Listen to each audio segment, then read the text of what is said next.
Well, Happy New Year to everyone. We are excited to be back. The Republican Caucus is excited to be here to do the work for the citizens of the state.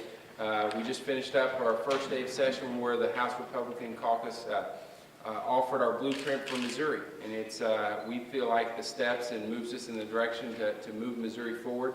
It focuses on taxpayer protection, on jobs in the economy, on education and education reform, and obviously protecting and respecting the values of Missouri voters.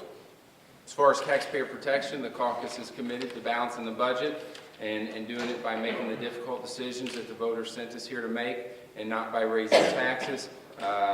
Representative Burleson has a Taxpayer Protection Act, which we believe in future years will eliminate the boom or bust cycle of spending when economies are good and having to be cut drastically when they're not. As far as jobs in the economy, we're going to revisit some of the things that all the business leaders from across the state laid out last year: compensation reform, second injury reform. We are going to look at instituting a loser pays that is basically focused and copied off of a law from Texas that has made a difference.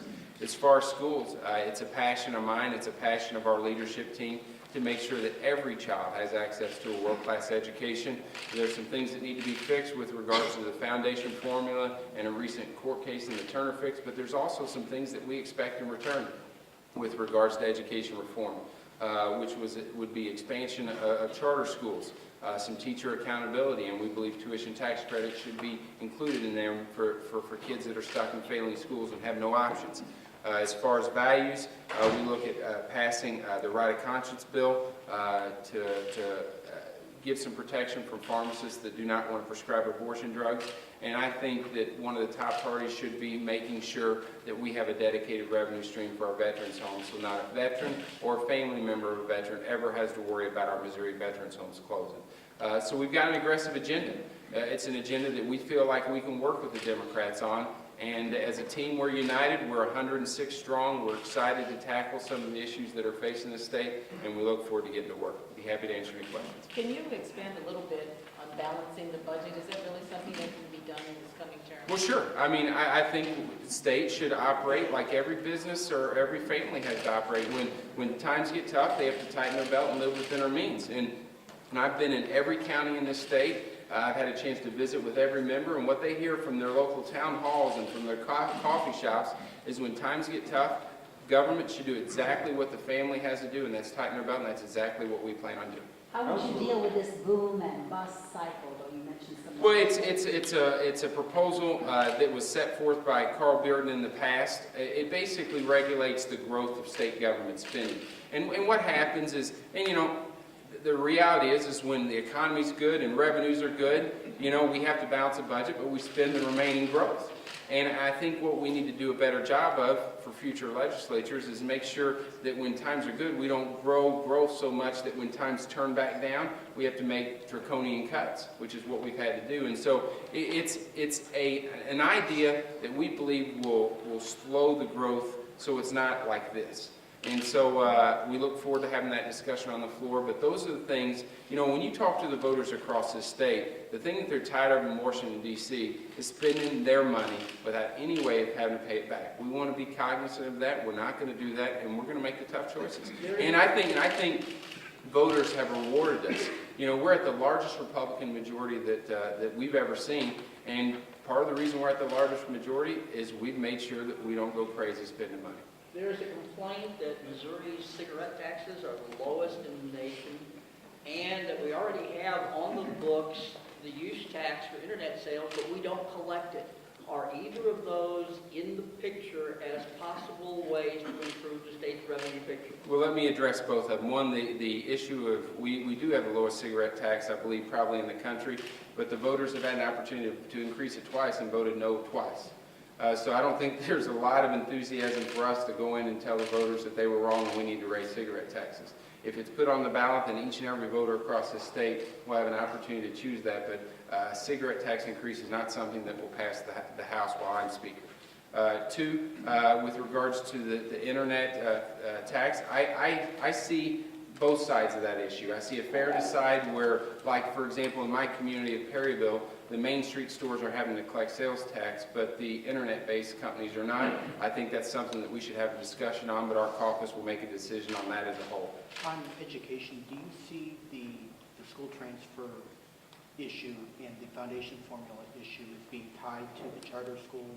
Yeah, we feel like if we're going to address the Turner fix, and I can let Representative Dickhouse talk about this in detail, but we feel like if we're going to do the Turner fix, which we believe we should, if we're going to rework the foundation formula, because it was never intended to be partially funded, which we should, we also believe in return that we should get some long sought after reforms, which we think are important. Listen, since I've been up here for 7 years, every year we try and go outside the box and try and do something with the education reform. And every year, and Tim and Shane and our caucus will tell you, they come up with reasons why, no, you can't do that. And no, we shouldn't do that. So we end up getting the status quo. Well, in that 7 years, we shuffled thousands and thousands of kids through failing schools because we weren't willing to challenge the status quo. I'm tired of that, and we're going to do something this year. How's the relationship between the House and the Senate?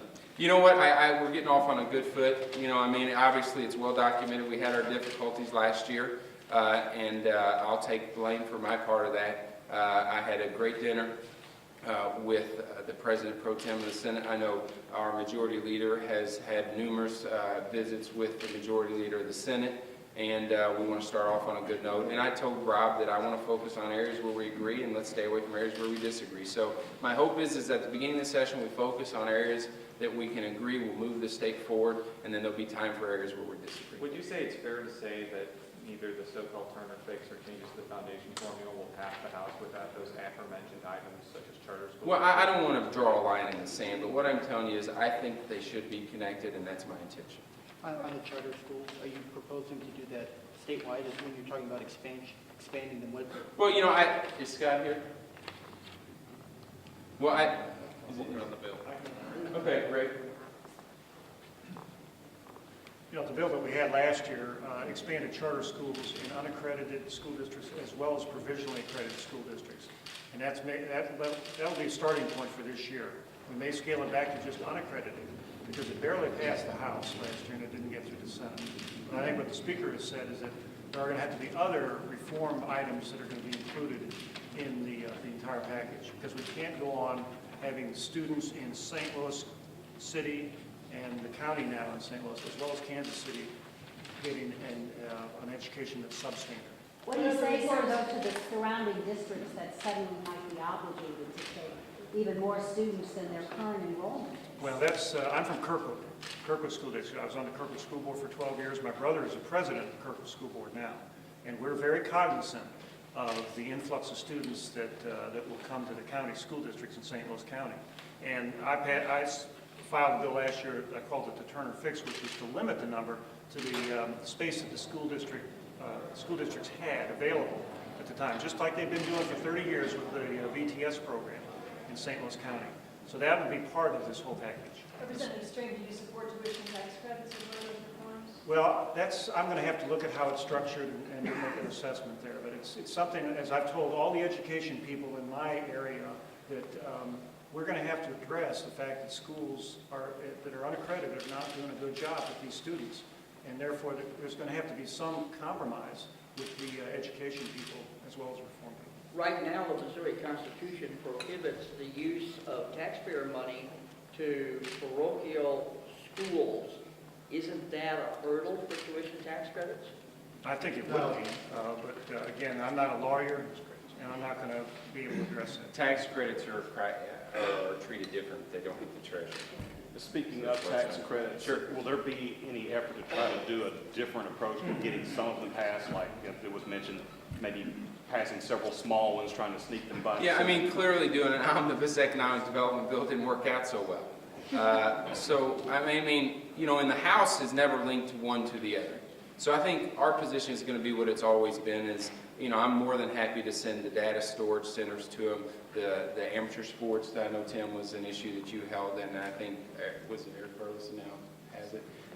So we would have no problem with sending individual bills there and let them sink or swim based off their own merit. The House did not link anything last year on economic development, and we probably don't do anything this year. So. For the veteran home, Doing the lottery ticket, I think, is one idea.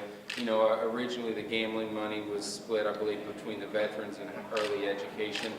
Later, at a later time, it was altered, that split. And so we have to look at everything. But the reality is you know, my grandfather was at a veterans home, and he passed away there, and the care that he got was second to none.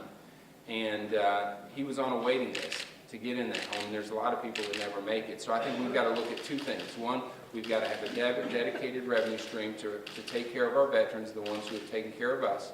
And two, we have to look at potential expansion at some point in time and a way to fund it, so that way you don't have huge waiting lists to get into those facilities.